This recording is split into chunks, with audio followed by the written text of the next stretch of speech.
তুমি কিসের অহংকার করছো, কিসের বড়াই করছো? প্রকৃতির সঙ্গে তুমি যুদ্ধ করে টিকে থাকতে পারবে? দুবাই, পৃথিবীর বিখ্যাত বিখ্যাত আবিষ্কার দুবাই, সবচেয়ে উঁচু বিল্ডিং দুবাই। সেই দুবাই তুফান এসেছে, বার এসেছে, বন্যা এসেছে। কোথা থেকে? হে বন্ধু, তুমি প্রকৃতির সঙ্গে কেন খেলা করছো? প্রকৃতির সঙ্গে যেই খেলা করবে তাকে একসময় ধ্বংস হতে হবে। ওই দুবাই একসময় ধ্বংস হয়ে যাবে। সৌদি আরব একসময় পানির তলে ডুবে যাবে। আমেরিকা একসময় পানির তলে ডুবে যাবে। এটা আমার কথা নয়, এটা বিজ্ঞানীদের কথা। হাজার হাজার বছর আগে এই সৌদি আরব, এই দুবাই সাগর মহাসাগর ছিল। সে আবার সাগর হয়ে যাবে, মহাসাগর হয়ে যাবে। এত আমিরত, এত বড় বড় বিল্ডিং সব ধ্বংস হয়ে যাবে। তুমি কার সঙ্গে বড়াই করছো? তুমি ধন সম্পদ অট্টালিকার বড়াই করছো। সব কিছু এই মাটির তলে ধ্বংস হয়ে যাবে। তুমি এই প্রকৃতিকে বাঁচিয়ে রাখতে চাও, তাহলে বৃক্ষ রোপণ করো, গাছ লাগাও। এই ছাড়া কোনো উপায় নেই। দেখো না দুবাই, এত বড় বড় দামি দামি গাড়ি, কোটি কোটি টাকার গাড়ি, কোটি কোটি টাকার বিল্ডিং আজ পানের নিচে। কোথা থেকে এলো এ বন্যা? কোথা থেকে এলো এবার? দুবাই শুধু বালু আর বালু। এই দুবাইয়ে হাজার হাজার বছর আগে সাগর মহাসাগরে রূপান্তরিত ছিল।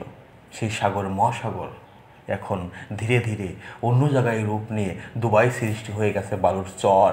একসময় সৌদি আরব ধ্বংস হয়ে যাবে, পানির তলে চলে যাবে। আমার বাংলার কথাই বলছি, কলকাতা আদা পানির তলে চলে যাবে, মুম্বাই পানির তলে চলে যাবে, ঢাকা শহর পানির তলে চলে যাবে। আপনি সাগর মহাসাগরকে ধরে রাখতে পারবেন? পারবেন না। আপনার বুক চিড়ে সে বেরিয়ে যাবে। অপেক্ষা, শুধু অপেক্ষা করার সময়। অপেক্ষা, বাস্তবতা অবশ্যই মেনে চলতে হয়। আপনি আজ সুখী আছেন, এই সুখটা হলো দুঃখ আর সুখ। আপনি আজ এখন হাসছেন, এক সময় কাঁদবেন। নদীতে যেরকম জোয়ার ভাটা হয়, মানুষের জীবনে এরকম জোয়ার ভাটা, এই প্রকৃতিরও এরকম জোয়ার ভাটা। আপনি এই প্রকৃতিকে ধ্বংস করছেন, এই প্রকৃতি আপনাকে শুধু আসলে এক সময় ফিরিয়ে দিতে হবে। আপনি কিসের অহংকার করছেন, কিসের বড়াই করছেন? এত বিখ্যাত বিখ্যাত আমিরা কি হবে? কিসের বড়াই করছেন?